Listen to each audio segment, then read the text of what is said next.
मंच पे मौजूद मेरे मंत्री साथी श्री कैलाश गहलोत जी, हमारे दिल्ली के मुख्य सचिव श्री विजय देव जी, हमारे एसीएस साहब सत्यगोपाल जी, डिविजनल कमिश्नर संजीव खिरवार जी, यहाँ पे मौजूद अन्य ऑफिसर्स और दिल्ली के कोने कोने से आए हुए मेरे सभी किसान भाइयों को, सबको मेरा नमस्कार, सबको मेरा सलाम। 2013 की बात है, मेरे को याद है, हमारी नई नई पार्टी बनी थी। 2013 में ओले पड़े थे बेमौसम, कई किसानों की फसलें बर्बाद हो गई थी। उस टाइम कोई पत्रकार, उस टाइम शीला जी मुख्यमंत्री थी, कोई पत्रकार उनके पास गया, उन्होंने कहा जी किसान बड़े दुखी हैं, इनके बारे में कुछ करोगे क्या? ओले पड़े हैं, इनको कुछ मुआवजा वगैरह कुछ दोगे क्या? तो उनका जवाब था, किसान, दिल्ली में खेती भी होती है क्या? 15 साल राज करने के बाद अगर कोई मुख्यमंत्री कहे कि दिल्ली में खेती भी होती है क्या, तो किसान का एक तो बेचारे का फसल बर्बाद हो गई, दूसरे इंसल्ट हो गई।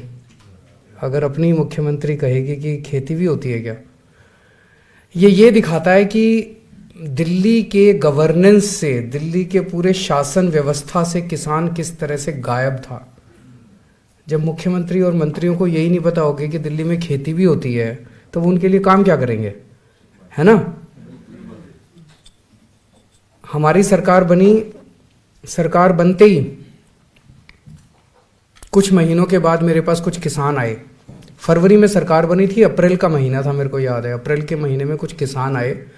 उन्होंने कहा जी हमारी बेमौसम बरसात हो गई, बरसात की वजह से हमारी फसल बर्बाद हो गई। मैं उनके साथ ही हो लिया और 8-10 गांव में मैं घूम के आया। मैंने देखा कि फसल काफ़ी बर्बाद हो गई थी और वहीं हम लोगों ने फिर ऐलान किया कि उनके साथ बैठ के वहीं खाट पे हमने थोड़ी बहुत कैलकुलेशन करी। मैंने कहा जी बताओ ज़रा कितना खर्चा आया, कितनी फसल, कितना होना चाहिए। 20,000 रुपये प्रति एकड़ के हिसाब से हमने तय किया और किसान बड़े खुश हो गए। और हमने उस वक्त ना केवल ऐलान किया बल्कि 2-3 महीने के अंदर सबके खातों में भी पहुंच गया पैसा। आज फिर से ये अक्टूबर के महीने में अभी अपने फिर बेमौसम बारिश हो गई, बारिश की वजह से फसल बर्बाद हो गई। तो अब फिर से हम लोगों ने 20,000 रुपये प्रति एकड़ के हिसाब से दिया है। इसमें जिन जिन किसानों का, इसमें बहुत ज़्यादा लंबा चौड़ा गुना भाग नहीं किया, नहीं तो अगर ज़्यादा मुश्किल कर दो, कॉम्प्लिकेट कर दो, तो नीचे अफसर को फिर वो अफसर कहता है अच्छा इसमें इतना कर दूंगा तो इतने पैसे दे दे, इतना कर दूंगा, तो वो कुछ रखा ही नहीं आपने। हमने सिंपल रखा है भाई, 70% से कम लॉस हुआ तो 70% दे देंगे और 70% से ज़्यादा लॉस हुआ तो 100% दे देंगे। सिंपल सा है, इसमें ज़्यादा लंबी चौड़ी कैलकुलेशन करने की जरूरत ही नहीं है। तो अक्टूबर में लॉस हुआ था और 2-3 महीने लग गए सर्वे कराने थे। सारे सर्वे अब कंप्लीट हो गए हैं, मुझे बताया गया है। मैं सारे अफसरों को और कर्मचारियों को भी बधाई देना चाहता हूं, उनका शुक्रिया अदा करना चाहता हूं किसानों की तरफ से कि इतनी जल्दी उन्होंने सर्वे कंप्लीट कर लिया। तो आज से सबके चेक आने चालू हो जाएंगे। आज हम 10 या 11 किसानों को मैं दे रहा हूं चेक। किसानों की बात है, मैं तो चाहता था कि आपके खेतों में आके ये चेक बंटने चाहिए, खेतों में होनी चाहिए थे, गाँव में, ये सभा गाँव में होनी चाहिए थी और हजारों की तादाद में किसान होते तो मज़ा ही अलग होता। लेकिन कोरोना का टाइम है, कोरोना की वजह से मीटिंग वीटिंग ज़्यादा करनी ठीक नहीं है, तो ये छोटा सा कार्यक्रम हमने ऑडिटोरियम में किया है। तो आज से किसानों को अपने अपने चेक मिलने चालू हो जाएंगे। मैं ये देख रहा था अभी, इसमें किसी को 3 लाख का चेक है, किसी को 2 लाख का चेक है, किसी को 2.5-3 लाख का चेक है, मतलब रेस्पेक्टेबल अमाउंट है। तो बाकी दूसरे राज्यों में पता चलता है भाई चेक दिए, किसी के 10 रुपए का चेक पहुंचा, किसी के ना ही दो यार, इंसल्ट तो ना करो कम से कम दूसरे राज्य।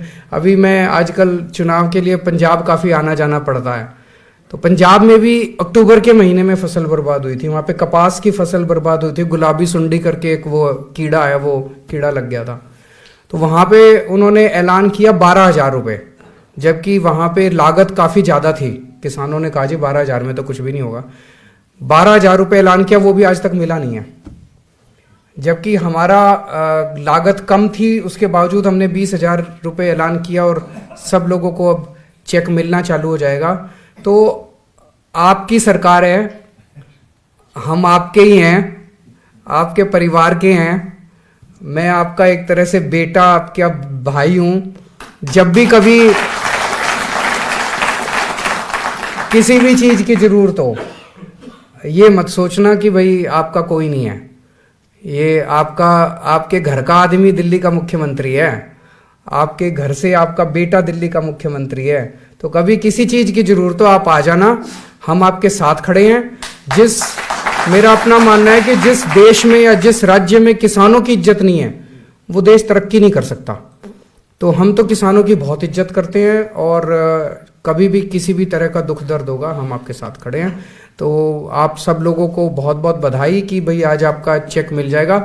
बधाई क्या, भगवान ना करे दोबारा कोई बारिश ओले पड़े, आपकी फसलें लहलहाएं, हम तो यही चाहते हैं। बहुत बहुत शुक्रिया।